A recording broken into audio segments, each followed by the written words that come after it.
Hello children, today we are going to learn about coagulation of blood and stages involved in blood clotting.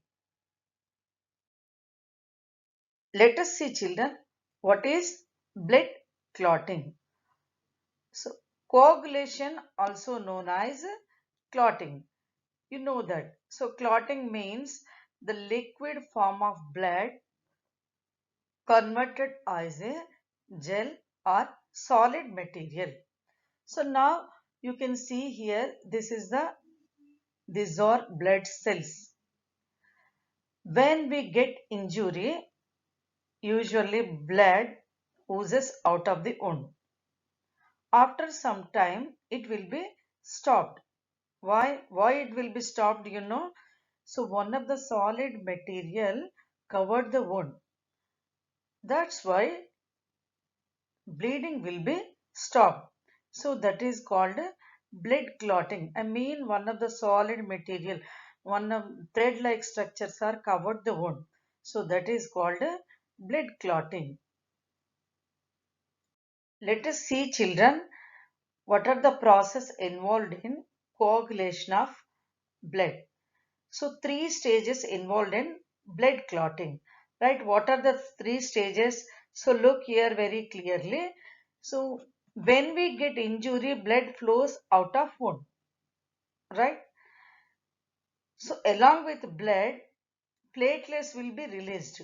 Platelets means cells which are present in the blood.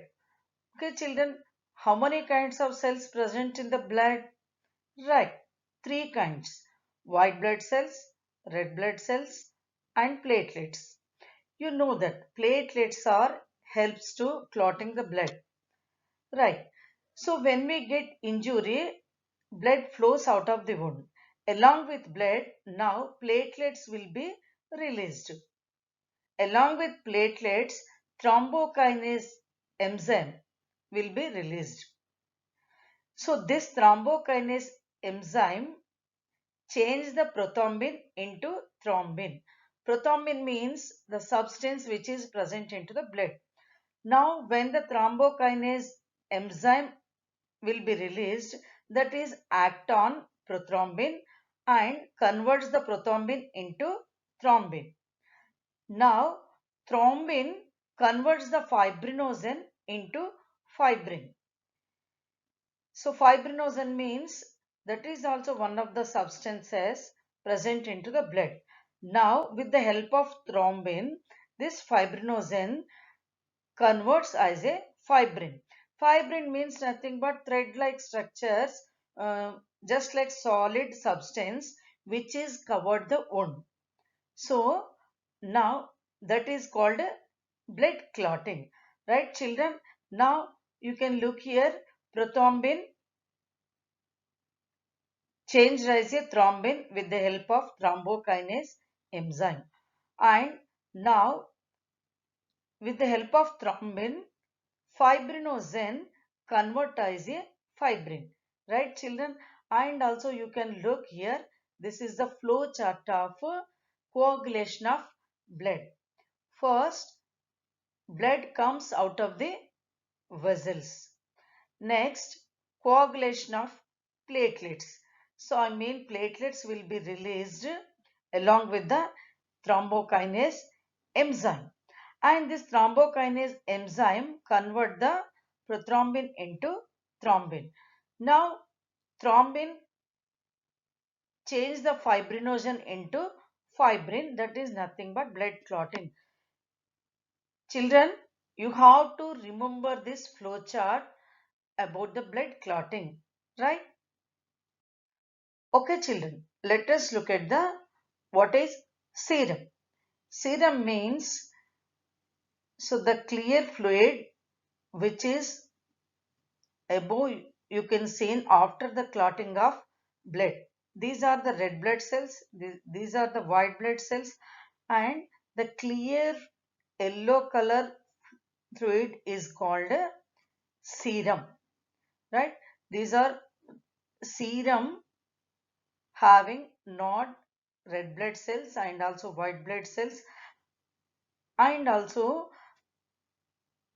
it's not contain the formation causing substance. That's why it did not clot. It does not clot, and also it just look like a fluid. Right, children? Okay, children, let us look at the genetic diseases which are hemophilia and thalassemia. So, hemophilia and thalassemia too are genetic disorders. So, which are related to blood. Come to the hemophilia patients, blood may not clot after an injury in hemophilia disorder, right? So this is the main problem to the hemophilia patients. And you know children, K vitamin also plays important role in blood clotting. Already you have learnt in the 7th class. So right, K vitamin plays important role, right? K vitamin plays important role in blood clotting. Without deficiency of K vitamin leads problems to the person. So now you should remember that hemophilia, thalassemia are two genetic diseases, and also K vitamin is helps to blood clotting. Right children? Thank you.